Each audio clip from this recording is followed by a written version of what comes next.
Exercise చేయకపోయినా weight loss అవుతుందా? Answer అవుతుంది. కానీ ఒక కండిషన్ ఉంది. వెయిట్ లాస్‌లో బిగ్గెస్ట్ రోల్ ఎక్సర్సైజ్ కాదు, క్యాలరీ డెఫిసిట్.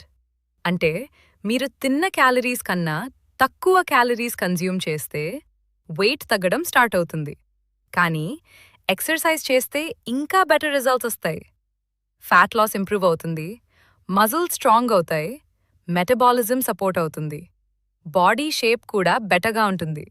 కాబట్టి ఎక్సర్సైజ్ చేయలేని రోజుల్లో ఫీల్ అవ్వకండి. హెల్దీ ఫుడ్ తినండి, పోర్షన్స్ కంట్రోల్ చేయండి, డైలీ 30 నుంచి 60 వరకు మినిట్స్ వాక్ చేయండి. గుర్తుపెట్టుకోండి, డయట్ మీ వెయిట్ లాస్ని స్టార్ట్ చేస్తుంది, ఎక్సర్సైజ్ దాన్ని స్ట్రాంగర్ మరియు సస్టైనబుల్ చేస్తుంది. ఇలాంటి సింపుల్ మరియు ప్రాక్టికల్ హెల్త్ టిప్స్ కోసం @GlowUpWithPoojiని ఫాలో చేయండి. ఈ వీడియోని సేవ్ చేసి మీ ఫ్రెండ్స్తో షేర్ చేయండి.